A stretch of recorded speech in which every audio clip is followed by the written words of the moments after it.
Hello and welcome to Freethought Forum. Freethought is the philosophical viewpoint that holds that beliefs should be formed on the basis of reason and evidence and should not be influenced by emotion, authority, tradition, or dogma. Here at the Freethought Forum, our mission is to add the voice of Freethought community to the Knoxville area via TV. Purposes are listed as follows. We're going to go back and forth. To foster an environment suitable to free speech and the exchange of ideas.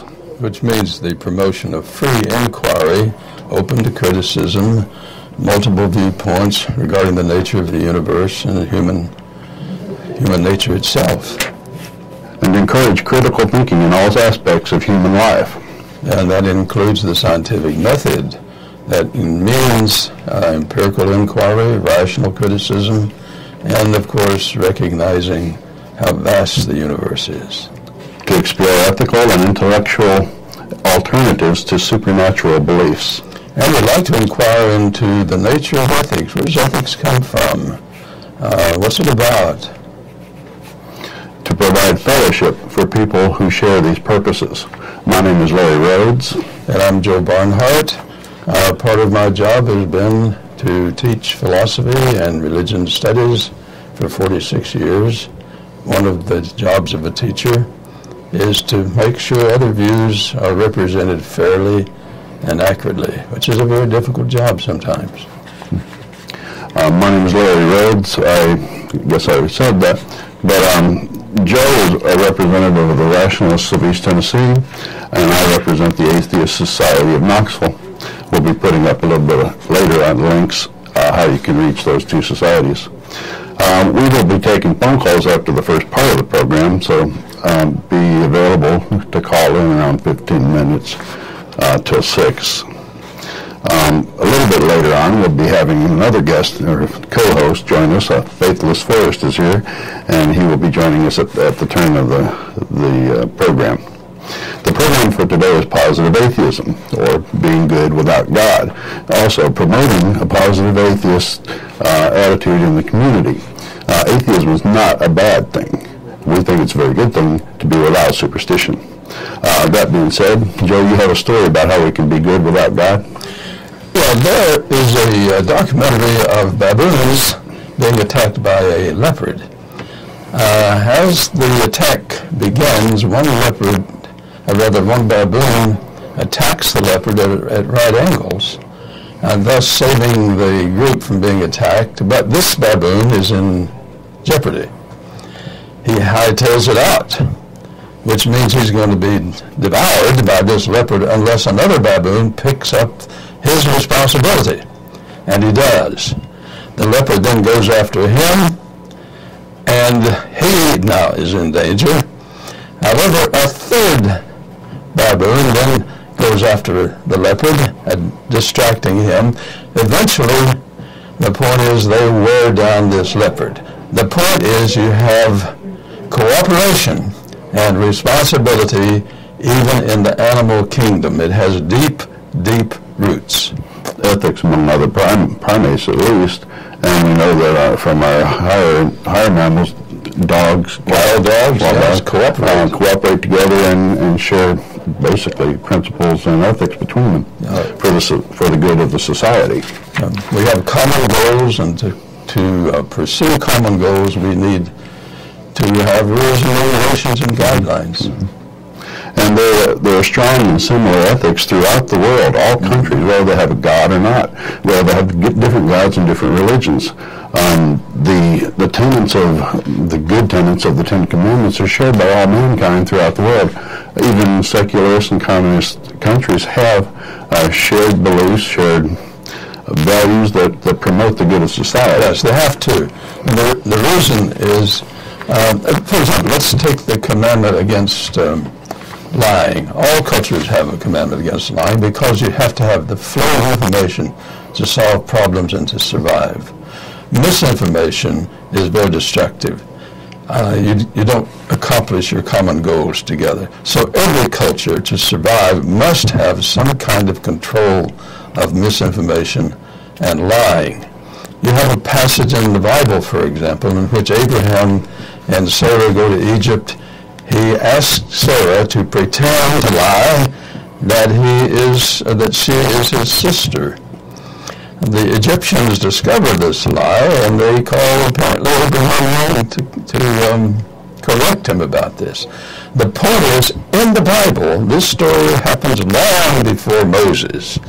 In short, they didn't want Moses to tell them not to lie. The Egyptians already knew that. All cultures know you have to control lying, murder, etc., stealing.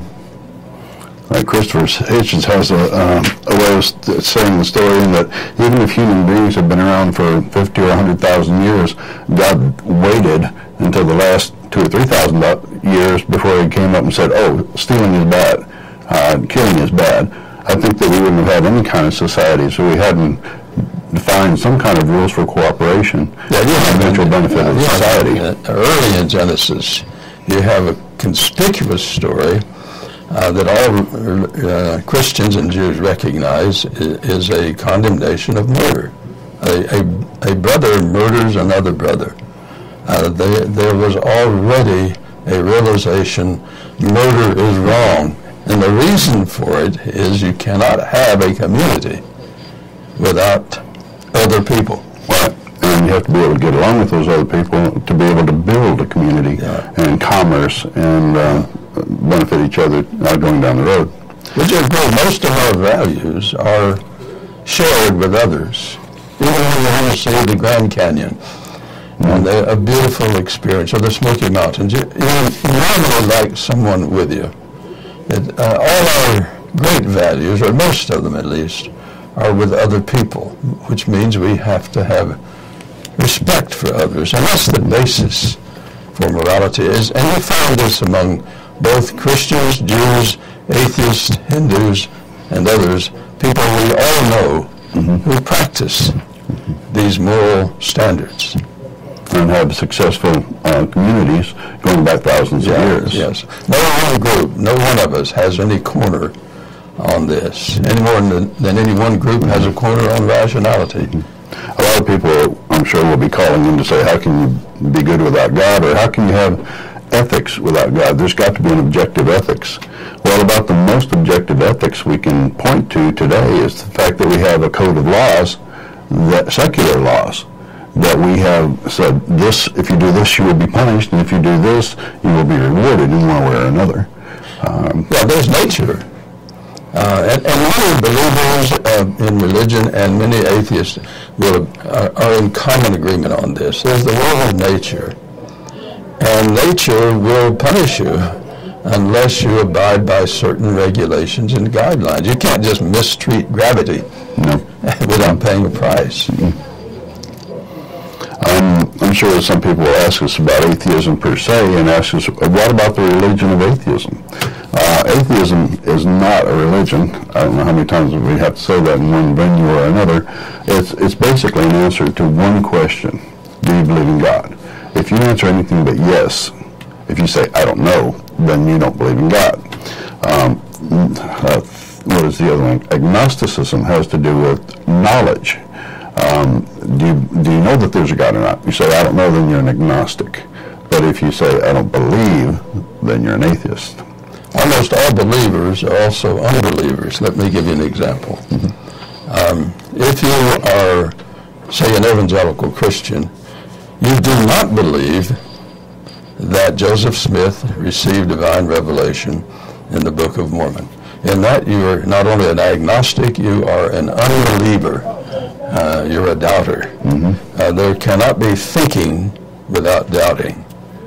So no one group has a monopoly on rational thinking. What's kind of funny is in ancient Rome, before the Romans accepted and made the official religion of Rome, the Christians were called atheists because they did not believe in the Roman gods. And if you read certain texts in Plato, probably Socrates was. All atheism means is the alpha privative in Greek, no God. It depends on which version of God people don't believe in. There are many versions. That's, by the way, why we have a First Amendment in this country, which is separation of church and state, is you don't want to have, if you're a believer in one religion, you don't want another religion to have state support. And the founding fathers and mothers, too, for that matter, understood that that's how you have a war, is you give money and support to your group and punish the others. The founding fathers, it wasn't them who wanted the separation of church and state so much as the churches themselves. It was Roger Williams, an early Puritan, early 17th century, promoted the notion of church-state separation. Eventually, through some of the Baptists, that influenced James Madison and Thomas Jefferson. Some of the Baptists have forgotten their own tradition. Fortunately, not all the Baptists have. Right. There's no saying says, be careful if you want your religion in government, because it may very well be that the religion that gets in won't be yours. And the first thing that they'll do is outlaw yours. So you have to be very careful. The wall of separation in church and state protects all the religions and non-religions and the government itself. Now, Roger Williams, who was a Baptist minister, said the best way to corrupt both church and state is to unite them as one power. By the way, here's a good example. This is a book called The Self and Its Brain, of a very outstanding brain physiologist who's a Christian, and Karl Popper, an agnostic, working together as two rational human beings trying to solve this very difficult question of the body-brain-mind relationship. And you lift it up and then... It's a marvelous book of two great thinkers working together, having different versions of religion, and yet having enormous respect for each other.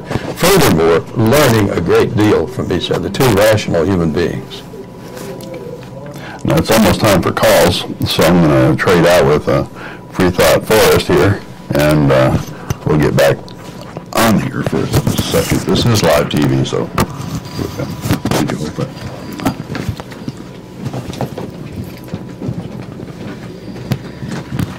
Hello, everyone.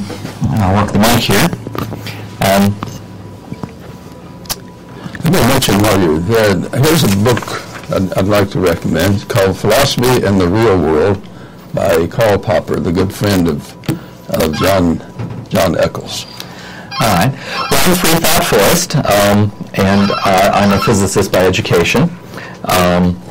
And I've written up a little bit about why I'm in favor of free thought and what I think many other free thinkers have to say. We believe that books from antiquity are written by people and reflect both the good and the bad of the authors and the good and the bad of the culture for which they were writing. Atheists are not afraid to say we believe that obvious mistakes of superstition, that we don't have to believe in obvious mistakes, and that we think freely. We believe that only action in the real worlds make our lives better, and that hands that do are infinitely better than lips that pray. It's far better to build any temple or church is to build rather a hospital or a school. So we got calls coming in now? All right, let's hear them. Oh, let's hear it. Caller, please speak to us. Okay, let me give a criticism. All right. Of that question. Try again. Caller, speak to us. Yes, I'm here. Okay. Do you have a question for us? Yes, I was just wondering how many free thinkers or atheists are there in Knoxville? Three of you are obviously acquainted with each other, but are there others like you in this city?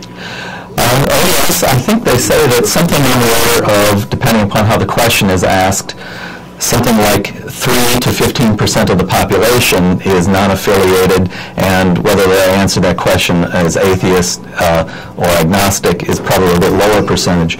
But here in Knoxville, there are a couple of groups. Larry mentioned them earlier, the Rationalists of East Tennessee. They have a Sunday morning meetings on the first and third Sundays of the month.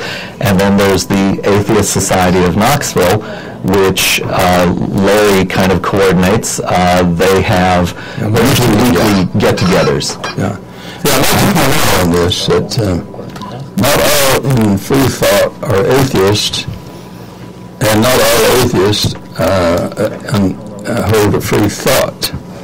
There are some Christians who hold a free thought, and there are some Christians who do not hold a free thought. So I want to emphasize free thought is a way of thinking. Caller. Got another caller. Good. Caller, speak to us. Give us a question. Is God real? Is God real? Well, we probably have to define what we mean by real. I think that this book is real because I can touch it. Joe, can you touch it and confirm that this is real? Oh, yeah. All right. So we resolve this. I think we can be firm in our understanding of whether or not it's real. Okay. Well, I taught religion in American society for a number of years, and my job was to try to articulate each viewpoint. The atheist position, which I want to articulate right now, obviously is saying they believe there is no God in the sense of a supernatural being who created the universe. There is no conscious being that that governs the universe.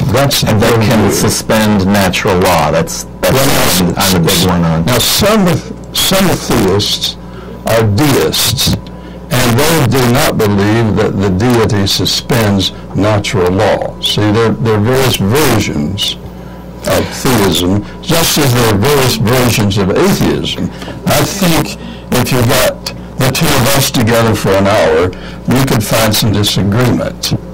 And you know the old joke among Baptist ministers together, get two Baptists together and there you have 15 opinions. And that's the same with the atheists or others who are rational, trying to develop their thinking.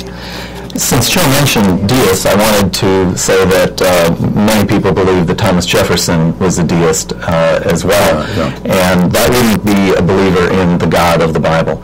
We have another question? Yes, I do. My name is Chris Barber. I'm a UT student. Hello, Chris. Go ahead. Okay.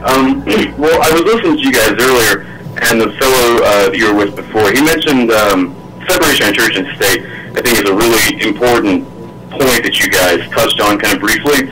And our government's recent reaction to the mosque being placed at Ground Zero is a prime example of that.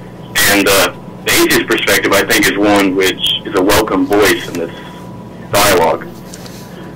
Well, thank you very much for that. That was, being That's not my question. That's all right. Okay, ask a question, man.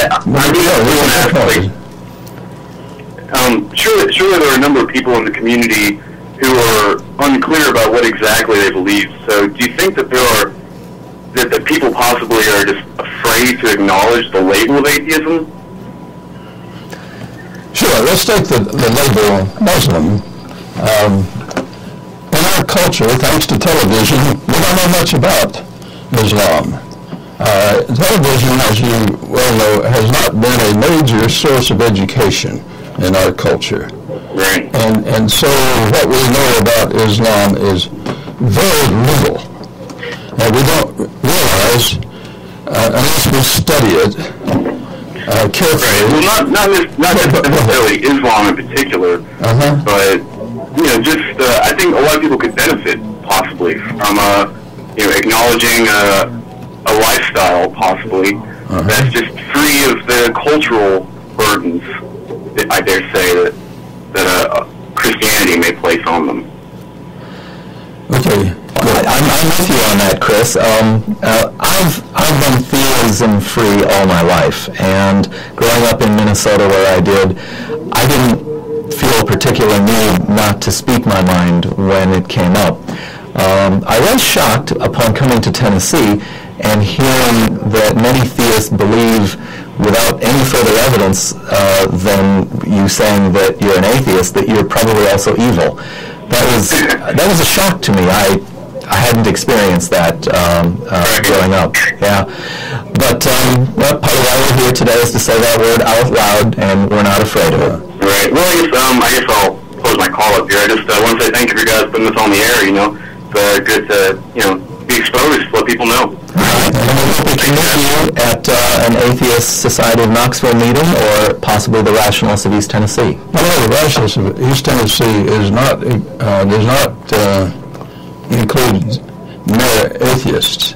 I mean, there are others there too. Rationalism is a very broad term. The important thing to realize is there are some atheists who are pretty dogmatic, like every other group. Just as Methodists have a rainbow of Methodists, so atheists have a rainbow. So you can go from one extreme to the other in any of these groups, including atheism. What we might have in common, we might find in some cases there will be more in common between an atheist and a Baptist than you would with some atheists and other atheists, or some Baptists with other Baptists. You see what I'm getting at? There's a diversity within our culture as well. Yeah. Yes. Do we have any other callers? All right. Let's mention some. Go ahead. You got some script there to work off of. Yeah, I want to emphasize that there are many biblical scholars who do work so well that you don't know whether they are Methodists, Catholics, Baptists, atheists, or Hindus. Now, the reason is they just simply do their work carefully. Explaining the material of the Bible by us. Yeah, here's a good example. The God of old is a biblical scholar. I learned a lot from this book. Now, what his personal view is, I don't know. Because he's trying, any more than when I get on the plane, I don't say, I want to make sure you're an atheist, or I want to make sure you're a Methodist. What I want to know is, can you fly the plane? And the same way with these scholars. Here's a scholar here on biblical literature, a superb book. What his or her religion is or is not, I don't know. I do know I learned a lot from this book. The title is The World of Biblical Literature. All right. I myself have derived a lot of pleasure from reading about other world religions. I think reading about the religion of ancient Egypt is very insightful because it is at times very alien and at times it's very familiar in the human kind of sense. So when the caller earlier asked, is there a God, I was actually going to start to ask the question, well, which God are you referring to? I think we can say that the God of the Old Testament, who made the world in 6 days, that's obviously myth, because science has taught us about a world, a universe that's been expanding for at least 13.7 billion years. In fact, there are some Jews and Christians and Muslims, I would think, who would take those days not to be 24-hour periods. And spans of time. Or replace the day A with a period or age. I didn't take it literally. I would point out that if you do that with the Bible, you do have a big problem that on the third day all the plants were created, and so for a great span of time they were existing before on the fourth day the sun and all the stars were created. One of my favorite authors, Robert Ingersoll, said that the work of the fourth day dwarfed the work of all the other days because that's when the sun and all the stars around us were created. I take a course from an Old Testament scholar, a very good scholar at a theology school, and he was an evolutionist, did not take this as literal. He says the first chapter and second chapter of Genesis are not scientific texts. These are religious texts and must be understood that way. They're not doing cosmology.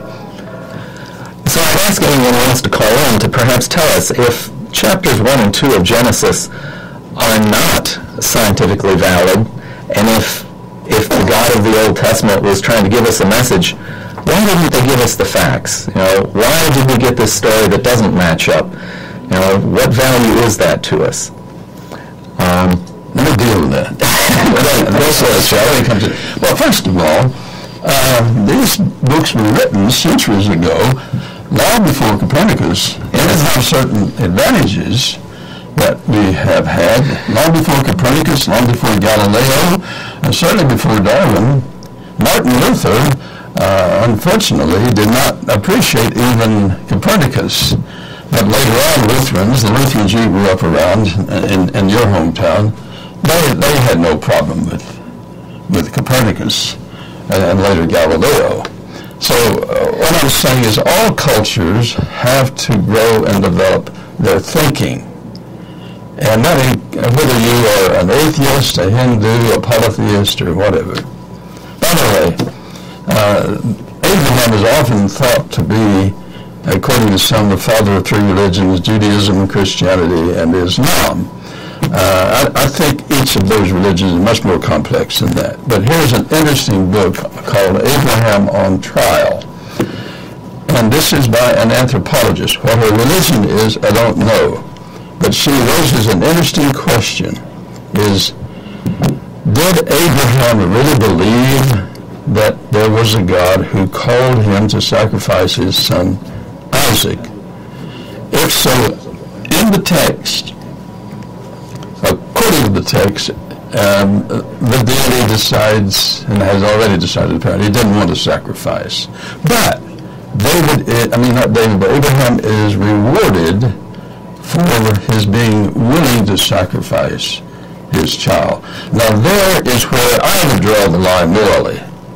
I would say a man who is willing to sacrifice his son on an altar did not pass the moral test. Furthermore, I want to know, why did he not ask his wife about this? Where is Sarah in this story?